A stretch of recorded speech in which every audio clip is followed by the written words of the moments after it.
shaking. Cole, what's wrong? Did you ever talk to your mom about how things are? I don't tell her things. Why not? Because she doesn't look at me like everybody else, and I don't want her to. I don't want her to know. Know what? I see dead people walking around like regular people. I don't see anything. Are you sure they're there? Sometimes you feel it inside, like you're falling down real fast. You ever feel the prickly things on the back of your neck? Yes. That's them. They get mad. It gets cold. How often do you see them? All the time. They're everywhere.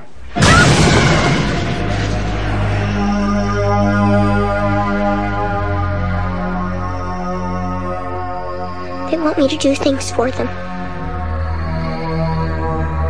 I think that they know that you're one of these very rare people who can see them.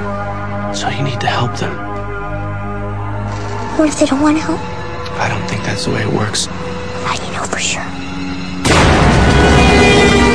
Is anyone there?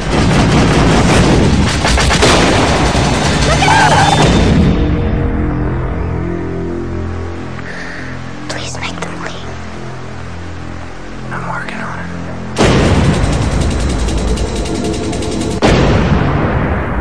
Bonjour à tous et soyez les bienvenus dans cette toute nouvelle vidéo d'État Critique. Bonne année 2000! Oui, je sais, j'ai presque 12 ans de retard, mais je m'en fous car aujourd'hui on attaque une nouvelle année et également une nouvelle décennie. Du coup, forcément, c'est un petit événement dans mes vidéos critiques.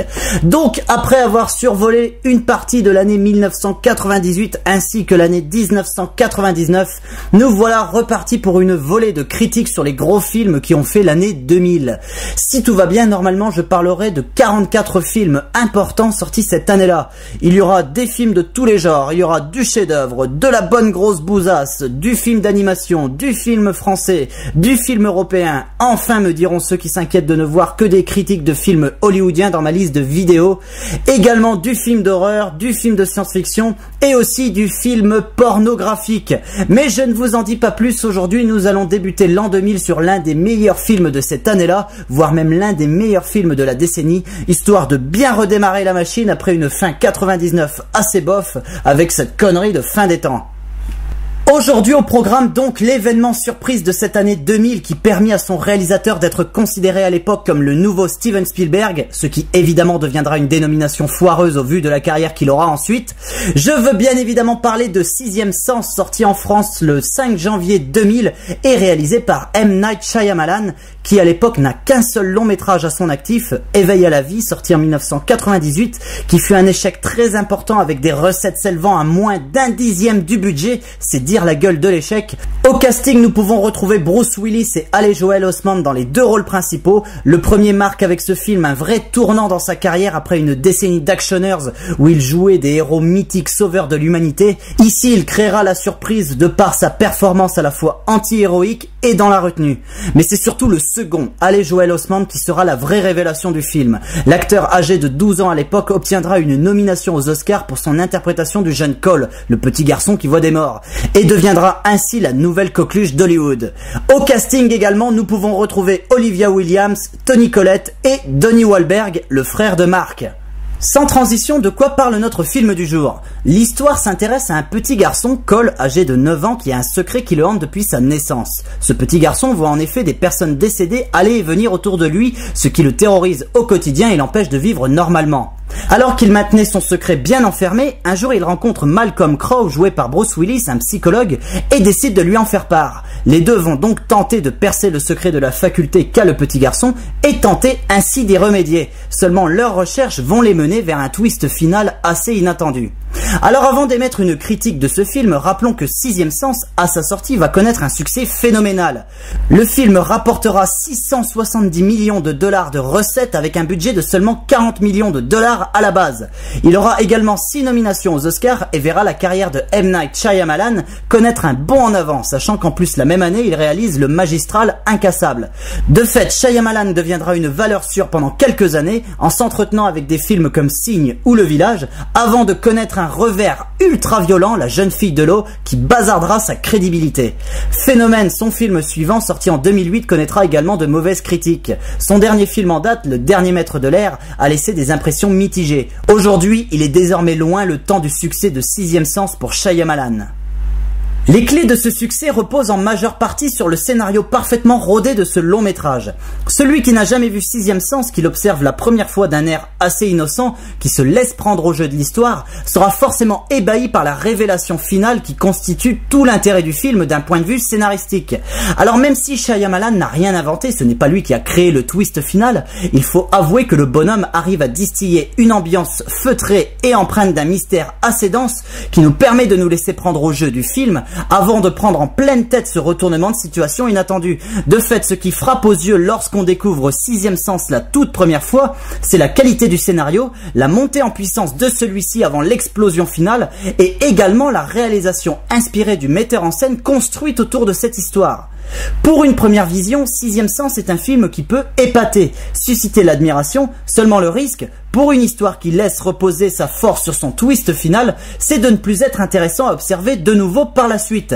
Donc moi je dis oui, Sixième Sens possède un scénario de qualité et une réalisation inspirée pour une première vision, mais est-ce que le film a suffisamment de matière pour nous surprendre encore et encore en le regardant de nouveau ?